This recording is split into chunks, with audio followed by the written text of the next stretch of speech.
प्यारे बच्चों नमस्कार, स्वागत है आप सभी का इस प्यारे से YouTube channel Bihar board science Vidyakul पर। तो प्यारे बच्चों, आई होप सब फिट एंड फाइन होंगे और आपकी पढ़ाई एकदम बढ़िया से चल रही होगी। आप स्वस्थ होंगे, मस्त होंगे और एकदम अच्छे से आप लोग पढ़ाई कर रहे होंगे। तो प्यारे भाई, हमने पिछले क्लासेस में देखा था कि सममित संख्या क्या होता है, यानी कॉम्प्लेक्स नंबर के बारे में चर्चा किया था। हमने आई का खेल देखा था। हमने ये बहुत सारी संख्याओं के बारे में चर्चा किया था पिछले कई वर्षों से। हमने नहीं किया था, आपने किया था, आपने पढ़ा था सर। आपने नेचुरल नंबर के बारे में देखा, प्राकृतिक संख्या क्या होती है। आपने ये देखा कि सम संख्या क्या होता है, इवन नंबर क्या होता है, ऑड नंबर यानी विषम संख्या क्या होता है, कंपोजिट नंबर, प्राइम नंबर, अपूर्ण संख्या, पूर्ण संख्या, बहुत सारे संख्याओं के बारे में देखा। लेकिन हमने पिछली क्लासेस में आपको बताया कि प्यारे बच्चों कि कॉम्प्लेक्स नंबर यानी सममित संख्या क्या होता है। तो उसी श्रृंखला में आज हम लोग थोड़ा सा आगे बढ़ने का प्रयास करेंगे और आज हम लोग बहुत इंपॉर्टेंट सा टॉपिक के बारे में चर्चा करने वाले हैं। तो प्यारे बच्चों, जल्दी से इस सेशन को ज्यादा से ज्यादा शेयर कर दीजिए, ये बहुत ज्यादा इंपॉर्टेंट होने वाला है। तो शेयर करना आपका बहुत ज्यादा जरूरी है मेरे भाई। बोलोगे हाँ जी सर। चलिए एक बार फिर से सभी को नमस्कार, प्रणाम, राधे राधे, राधे राधे। प्यारे बच्चों, आप सभी का स्वागत है, आप सभी का स्वागत है। गुड इवनिंग बेटा, good evening, good evening, good evening. तो प्यारे भाई, हम लोग पढ़ रहे थे कॉम्प्लेक्स नंबर। कॉम्प्लेक्स नंबर को हिंदी में बोलते हैं सम्मिश्र संख्या। और ये आपका होने वाला है पार्ट 2। क्या होने वाला है बच्चों? पार्ट 2। ओ माय गॉड, ये मैं 2 बोल रहा हूं लेकिन मेरा हाथ लिख रहा है 3। चल, तो ये आपका पार्ट 2 होने वाला है। ठीक है बच्चों, आखिर पार्ट 2 में क्या है जरा समझते हैं कि आखिर आज पार्ट 2 में हम क्या समझने वाले हैं। ठीक है, क्या क्या हम लोग सीखने वाले हैं, क्या हम लोग सीखने वाले हैं, क्या सीखने वाले हैं।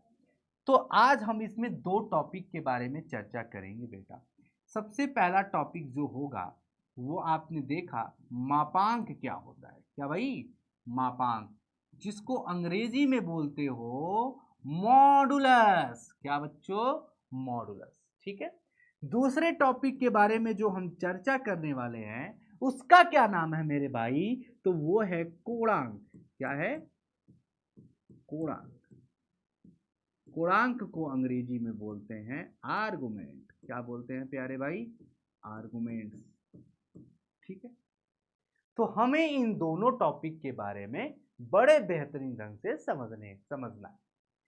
चलिए सभी लोग तैयार हैं? अगर सभी लोग तैयार हैं एक बार थम्स अप कर दीजिए कि सर यस सर, आगे आप बढ़िए, हम लोग एकदम अच्छे से कंसंट्रेट वे में पढ़ाई कर रहे हैं। चलिए, बहुत अच्छी बात है। तो हमारा सबसे पहला टॉपिक है मॉडुलस यानी मापांक क्या होता है। उससे पहले हम एक चर्चा करेंगे छोटा सा कि अगर आपने पढ़ा है, पहली क्लास को देखा है कि सम्मिश्र संख्या क्या होती है, तो एक बार मैं आपको फिर से बताना चाहूंगा, याद दिलाना चाहूंगा कि सम्मिश्र संख्या यानी कॉम्प्लेक्स नंबर जो होता है, जो आपका कॉम्प्लेक्स नंबर होता है, कॉम्प्लेक्स नंबर यानी सम्मिश्र संख्या, सम्मिश्र सम्मिश्र सम्मिश्र संख्या जो होती है वो क्या होती है? सम्मिश्र संख्या जो होती है a प्लस आई बी के रूप में होती है। Sir, a plus i b के रूप में होती है ना? यानी इसका क्या अर्थ है? तो कॉम्प्लेक्स नंबर वो नंबर होता है, सम्मिश्र संख्या वो संख्या कहलाती है जिसमें वास्तविक तथा काल्पनिक संख्या का योग, यानी वास्तविक तथा काल्पनिक संख्याओं का योग क्या कहलाता है भाई? सम्मिश्र संख्या कहलाता है। ठीक है बच्चों, बात समझ पा रहे हो? यानी रियल और इमेजिनरी पार्ट दोनों हो, जिसमें आप यहाँ पे देख पा रहे हो।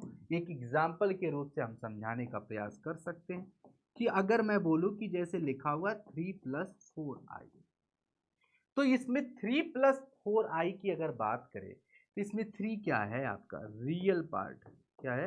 मतलब आपका वास्तविक भाग है। और इसमें 4 क्या है? इमेजिनरी पार्ट है, काल्पनिक भाग है। प्यारे बच्चों, क्या है? काल्पनिक भाग है। इतनी बात तो आप समझ पा रहे हो। अच्छा, अब इतनी बात अगर आप समझ लिए हो और आप जानते हो तो बहुत अच्छी बात है। अब इसी बात पे आगे बढ़ते हैं और इस चीज को आप देख पा रहे होगे, बोलोगे हाँ जी सर एकदम अच्छे से इस चीज को पहचानते हुए आ रहे हैं। कक्षा 9 में हमने बहुत अच्छे से इस सारी चीजें को देखा है और इन सारी चीजों को मैंने किया हुआ है। अच्छा, इसको आप बोलते हो फर्स्ट क्वाड्रेंट यानी पहला चतुर्थांश, ये दूसरा है और ये आपका तीसरा है। प्यारे बच्चों ये आपका चौथा।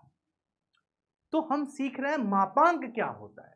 तो मापांक को सीखने के लिए इन चौथे चारों चतुर्थांश को जानना जरूरी है कि भाई आप लोग जानते होंगे कि इन चारों चतुर्थांश में कि ये पहला चतुर्थांश में दोनों धनात्मक होता है, x भी धनात्मक y भी धनात्मक होता है।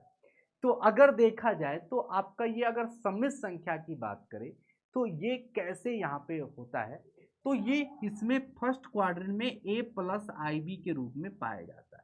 मतलब ए बी जो आपका वास्तविक भाग होता है वो भी धनात्मक होता है और जो आपका काल्पनिक भाग होता है वो भी आपका धनात्मक होता है। अगर मैं दूसरे क्वाड्रेंट दूसरे चतुर्थांश की बात करूं तो ए माइनस आई बी, सॉरी हाँ, यहाँ पे ये चीज x जो होता है आपका ऋणात्मक होता है, y आपका धनात्मक होता है, तो minus A plus i b के रूप में होता है। इसका ये मतलब है कि आपका x वाला पार्ट जो होता है ऋणात्मक होता है, y वाला पार्ट धनात्मक होता है। ठीक है, ठीक है, वास्तविक भाग ऋणात्मक और काल्पनिक भाग आपका धनात्मक होता है। और ये माइनस ए माइनस आई बी जो होता है वो आपका तीसरे चतुर्थांश में आता है। तीसरे चतुर्थांश में दोनों आपका ऋणात्मक होता है, x भी ऋणात्मक y भी ऋणात्मक। चौथे क्वाड्रेंट की बात करें, चौथे चतुर्थांश की अगर बात करें वो a माइनस आई बी के रूप में होता है। इसका ये मतलब है कि आपका वास्तविक भाग धनात्मक होता है और काल्पनिक भाग ऋणात्मक होता है। इतनी बात आप सबको समझ में आ रही होगी। प्यारे बच्चों अब इसी क्रम में हम लोग आगे बढ़ते हैं कि सपोज दैट कि अब हम बात कर रहे हैं कि मापांक क्या होता है, मॉडुलस क्या होता है, हम इसी पे चर्चा कर रहे हैं। तो मॉडुलस कुछ और नहीं कि सपोज दैट मान लिया कि a प्लस आई बी इस तरह से है, a plus i b, a plus i b कहाँ पे पाया जा रहा है, फर्स्ट क्वाड्रेंट में पाया जा रहा है। ये सभी को समझ में आ रहा है, ये फर्स्ट क्वाड्रेंट में दिख रहा है। अच्छा, मान लिया कि ये यहाँ पे लोकेट है ना, तो मूल बिंदु से अगर देखा जाए तो मूल बिंदु यहाँ पे और मूल बिंदु से कितनी दूरी पे है बेटा, यहाँ पे ये आपको दिख पा रहा है मूल बिंदु से। ये मूल बिंदु यानी ओरिजिन से मान लिया कि यहाँ पे a प्लस आई बी है। ठीक है, यहाँ पे जिसमें आप यहाँ पे देखोगे तो पाओगे बेटा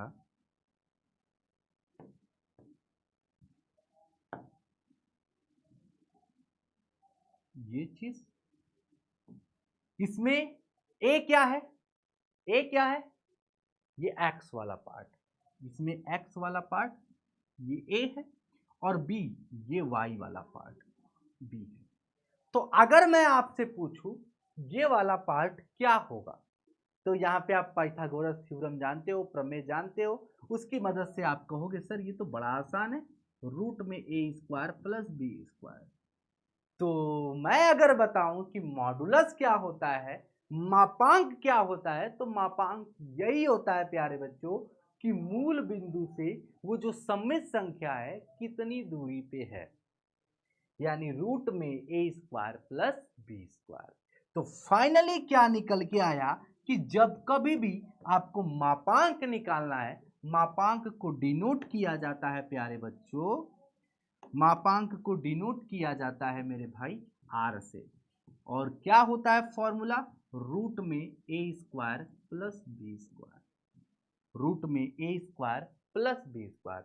r भी लिख सकते हो प्यारे भाई, z भी यहाँ पे लिख सकते हो, z भी लिख सकते हो, है ना, z भी लिख सकते हो। ठीक है, बात समझ में आ गई, बात समझ में आ गई बेटा, बात समझ में आ गई। यही चीज आपकी क्या होती है, मापांक होती है, मॉडुलस होती है। तो मापांक कुछ और नहीं, मूल बिंदु से उस सम्मिश्र संख्या की जो दूरी होती है, डिस्टेंस होता है उसी। अब इसी चीज को अगर मैं अब यहीं पे लगे हाथ ये भी बता दूं कि कोणांक क्या होता है, तो कोणांक का मतलब कोणांक से ही समझ में आ रहा है आर्गुमेंट, यानी कितना कोण बना रहा है, एंगल बना रहा है। मान लिया कि ये आपका सम्मिश्र संख्या है, तो यहाँ पे कुछ कोण भी तो बना रहा होगा प्यारे बच्चों, यहाँ पे कुछ एंगल भी तो बना रहा होगा, थीटा, है ना, कितना कोण बना रहा है, यही आपका मतलब अगर देखा जाए तो आम भाषा में हम कह सकते हैं ये आपका कोणांक हो जाता है। लेकिन अब हम लोग इसे डिटेल में समझने का पूरी तरह से प्रयास करेंगे और मैथमेटिकली इसको प्रूव करेंगे बेटा, ठीक है। सभी लोग तैयार हैं? अब ये मोटी मोटा आपको पूरी तरह से समझ में आ गया कि इसमें मापांक क्या होता है, कोणांक क्या होता है। आइए चलते हैं, अब इसको थोड़ा सा डिटेल में समझने का प्रयास करते हैं प्यारे भाई, ठीक है, डिटेल में समझने का प्रयास करते हैं, ठीक है भाई, सभी लोग ध्यान दें।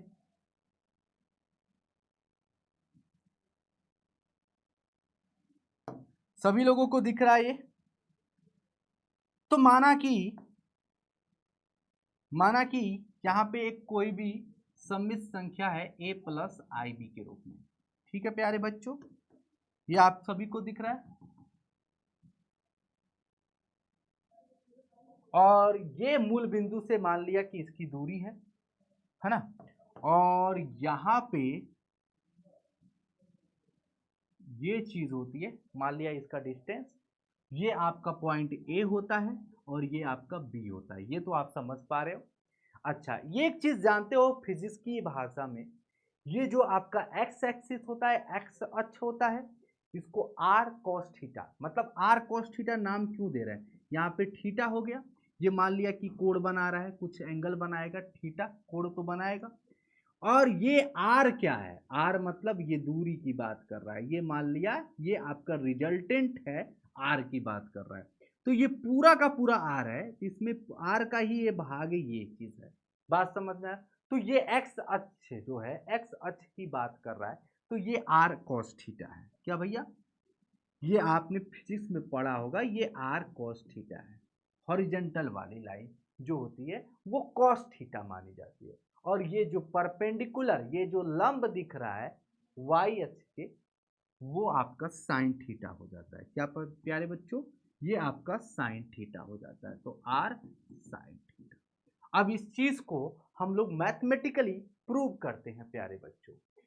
तो आप जानते हो कि आपका जो कॉम्प्लेक्स नंबर दिया हुआ है वो क्या दिया है, a प्लस आई बी के रूप में दिया गया, और मैथमेटिकली देखा जाए तो अगर देखा जाए तो इसमें z बराबर, ये आपका समीकरण नंबर 1 है, ये z बराबर, ये a आपका ये था, तो a मतलब r cos थीटा, और ये b की जगह क्या है, r sin थीटा, क्या दिया है, r sin थीटा दिया है, ये आपका सेकेंड समीकरण। तो अगर मैं कहूं, अगर दोनों समीकरण को कंपेयर किया जाए, दोनों समीकरण की तुलना करने पर, कंपेयर करने पर, तुलना करने पर जो वास्तविक भाग है, वास्तविक भाग के बराबर होगा, यानी यहां से a बराबर क्या होगा, a बराबर क्या होगा, r cos थीटा, ठीक है, b बराबर क्या होगा प्यारे बच्चों, r sin थीटा, बात समझ में आ रहा है, ये आपका तीसरा समीकरण हो गया और ये आपका चौथा समीकरण हो गया, ठीक है, बात समझ में आ रहा है। तो अब हम क्या लिखेंगे, एक छोटी सी चीज, और वो छोटी सी चीज क्या है कि दोनों समीकरण नंबर 3 तथा 4 को वर्ग करके जोड़ने पर,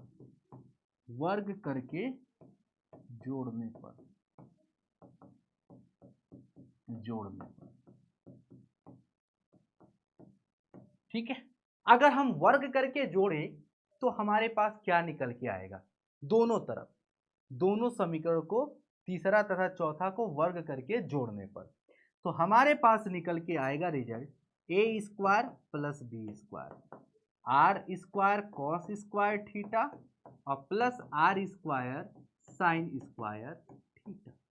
बात समझ में आया कि नहीं? बोलोगे हाँ जी सर एकदम अच्छे से करेक्ट आ गया। तो ए स्क्वायर प्लस बी स्क्वायर बराबर क्या होगा, आर स्क्वायर कॉमन हो जाएगा, उभयनिष्ठ हो जाएगा, कॉस स्क्वायर थीटा और प्लस हो जाएगा साइन स्क्वायर थीटा। बात समझ में आया कि नहीं? बात समझ में आया कि नहीं? बोलोगे हाँ जी सर एकदम करेक्ट वे में क्लियर है सब कुछ। अगर क्लियर है तो अब बताइए, तो ए स्क्वायर प्लस बी स्क्वायर बराबर आर स्क्वायर कॉमन हो गया, कॉस स्क्वायर थीटा और प्लस साइन स्क्वायर थीटा यहाँ पे है। अब जैसा कि आप जानते हैं कि cos square theta plus sign square theta बराबर एक होता है या नहीं होता है?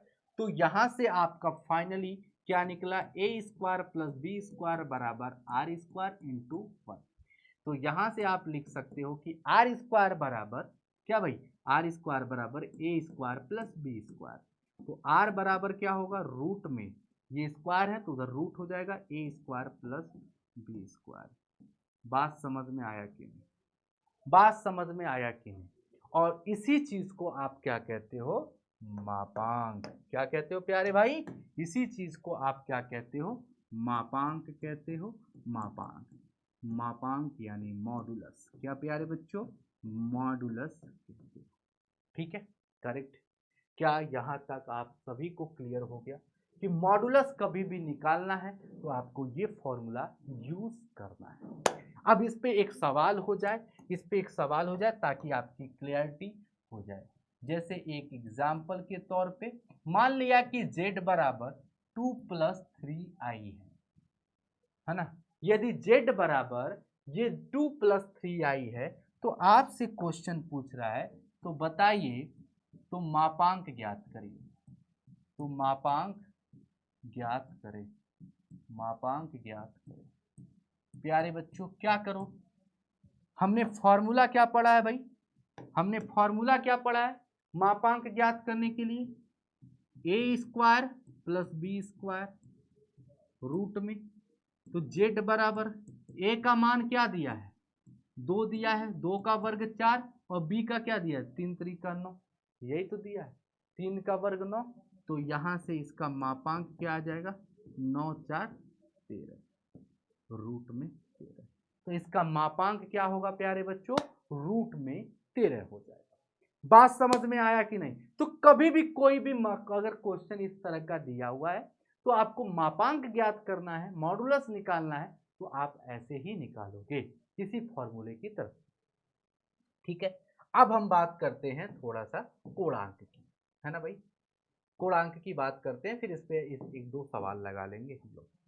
ठीक है, कोणांक की बात करते हैं। प्यारे बच्चों, कोणांक की बात करने से पहले हम लोग फिर इसी बात पे यहीं पे आ जाते हैं, है ना, यहीं पे आ जाते हैं ये चीज। अच्छा, अगर देखा जाए तो ये कोण कितना बना रहा है प्यारे बच्चों, ये कोण कितना बना रहा है, थीटा बना रहा है। ये कोण कितना बना रहा है प्यारे बच्चों, थीटा बना रहा है।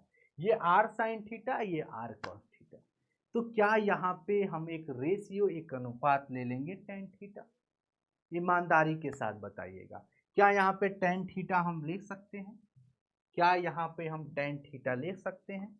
बोलोगे हाँ जी सर एकदम ले सकते हैं। या हमारे पास ये भी है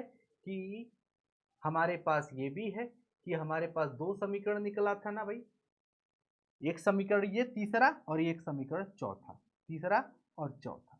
आप सभी को दिख रहा है बेटा, ये तीसरा समीकरण और ये आपका चौथा समीकरण है, दिख रहा है।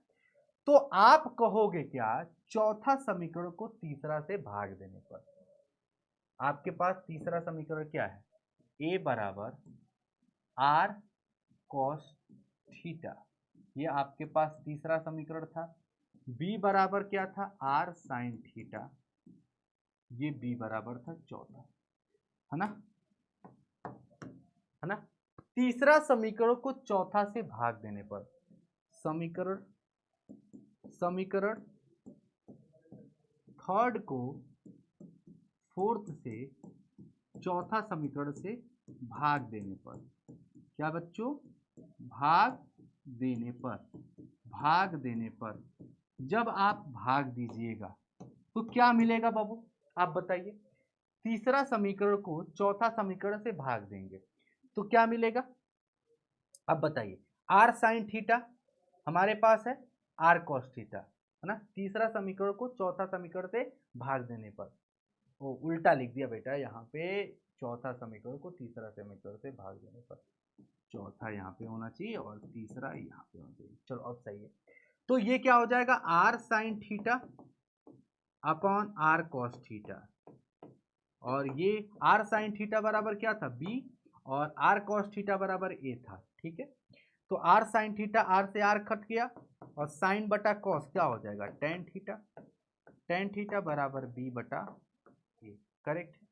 बात समझ में आ रहा है, टेन थीटा बराबर बी बटा ए हो गया, ये चीज आप सभी को समझ में आ रही है।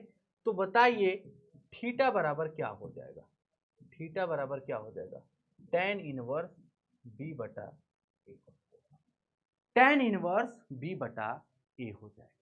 थीटा का मान क्या हो जाएगा प्यारे बच्चों, थीटा का मान, तो कोण निकालने के लिए फॉर्मूला जो होता है वो theta is equal to tan inverse b बटा ए हो जाता है प्यारे बच्चों। और इसी चीज को आप कहते हो कोणांक, क्या कहते हो भाई, कोणांक कहते हो। कोणांक निकालने का ये आपके पास फॉर्मूला, यानी आर्गुमेंट निकालने के लिए ये आपके पास फॉर्मूला होता है टेन इनवर्स बी बटा। क्लियर है आप सभी को, किसी प्रकार की कोई भी समस्या यहाँ पे बोलोगे नहीं सर, लेकिन इसमें एक लॉजिक होता है सर, इसमें एक लॉजिक होता है। लॉजिक ये होता है कि आपके पास ये चार चतुर्थांश होते हैं। अगर आपका कॉम्प्लेक्स नंबर, मैं यहाँ पे बता देता हूँ शॉर्ट में, कि अगर a प्लस आई बी के रूप में है, दोनों धनात्मक है, तो थीटा का जो मान होगा, अगर अल्फा आया तो अल्फा ही होगा, थीटा का मान जो भी आ रहा है तो वही उसका हो जाता है, वही आपका कोणांक हो जाएगा।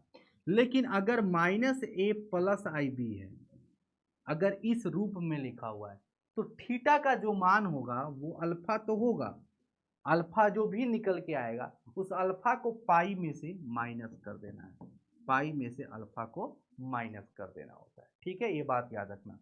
अगर आपका तीसरा चतुर्थांश में इस तरह का अगर कॉम्प्लेक्स नंबर आपको दिया गया है, इस तरह का अगर आपके पास सम्मिश्र संख्या है और आपसे कह रहा है कि भैया इसका कोणांक ज्ञात करिए, तो कोणांक ज्ञात करने के लिए याद रखिएगा, जैसे मान लीजिए कोई अल्फा आ गया, आपके पास कोण निकल गया, तो वो अल्फा नहीं होगा। आपको ध्यान देना है कि ये दोनों ऋणात्मक है, तो थीटा का जो मान होगा याद रखिएगा वो अल्फा माइनस पाई हो जाएगा, ठीक है, अल्फा माइनस पाई हो जाएगा, करेक्ट है।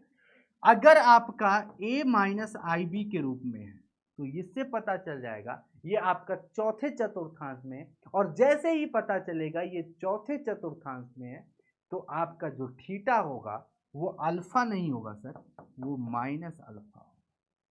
तो ये कंसेप्ट आपको जरूर याद रखना है, अगर ये कंसेप्ट याद रखते हैं तो सारे सवाल आपसे हल हो जाएंगे प्यारे बच्चों।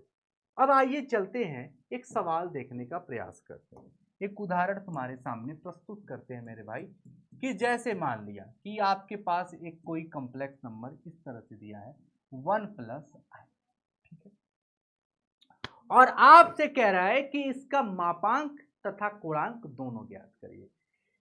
आपसे क्या कह रहा है प्यारे बच्चों, मापांक तथा कोणांक दोनों ज्ञात करिए, मापांक तथा कोणांक ज्ञात करें, मापांक तथा कोणांक ज्ञात करें। तो आप क्या करोगे, आप क्या करोगे, मापांक के लिए तो आपने सीखा है सर, मापांक के लिए आपने सीखा है, आप तुरंत फॉर्मूला लगाओगे, है ना, रूट में 1 का वर्ग प्लस 1 का वर्ग, तो क्या हो जाएगा 1 का 1, यानी रूट में क्या आ जाएगा 2 ही आएगा। बात समझ में आ गया।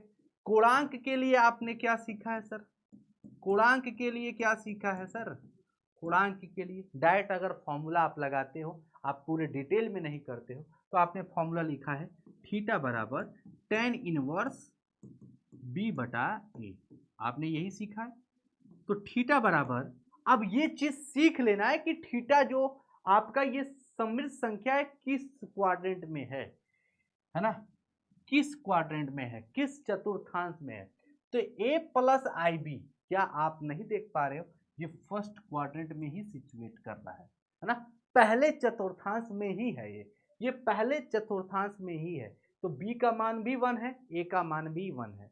तो हमने ये बताया कि अगर पहले चतुर्थांश में होता है तो जो आपका अल्फा का मान, थीटा का मान होगा वही आपका कोणांक हो जाएगा। ठीक है प्यारे बच्चों, तो tan इनवर्स b बटा ए, बी क्या है 1, ए बी क्या है 1, तो थीटा बराबर क्या हो जाएगा tan इनवर्स 1।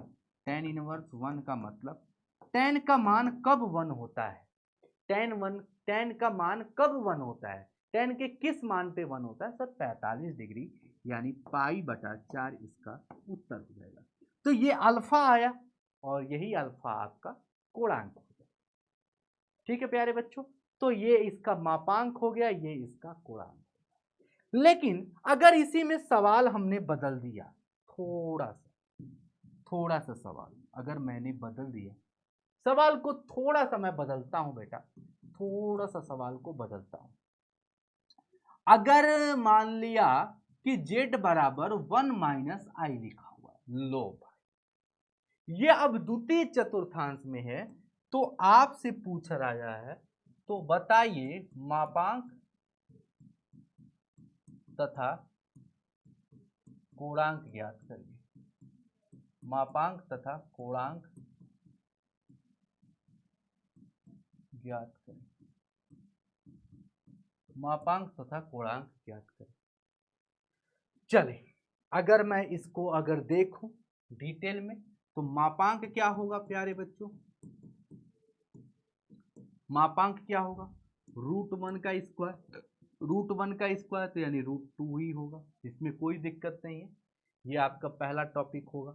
दूसरा कोणांक आपसे बात कर रहा है, कोणांक यानी आर्गुमेंट की बात कर रहा है।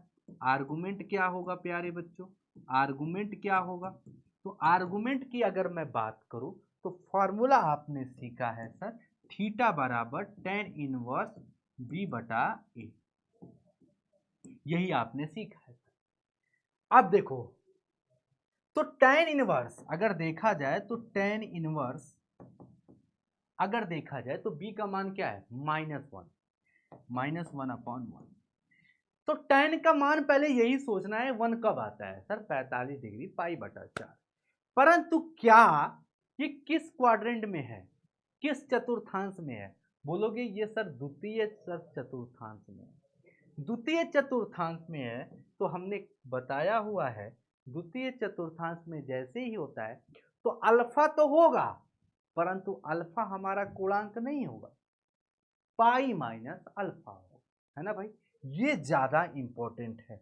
तो थीटा बराबर पाई माइनस अल्फा, अल्फा मतलब 1 कब होता है, 45 डिग्री, 45 डिग्री को रेडियन रूप में लिखोगे पाई बटा 4, तो 4 एकने 4, 4 में से 1 जाएगा, 3 पाई बटा 4, 3 पाई बटा 4 इसका उत्तर।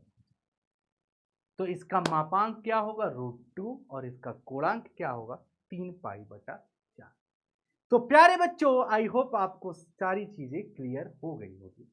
एकदम आसान सी चीज थी, मापांक और कोणांक निकालना। आपको 2 फॉर्मूले बस याद रखने हैं मेरे प्यारे भाई, वो दोनों फॉर्मूले क्या है, मापांक के लिए फॉर्मूला क्या है, मापांक के लिए मैंने बताया, मापांक अगर तुम्हें ज्ञात करना है यानी मॉडुलस अगर ज्ञात करना है, फाइंड करना है प्यारे बच्चों, तो उसके लिए फॉर्मूला होता है रूट में a² प्लस b²।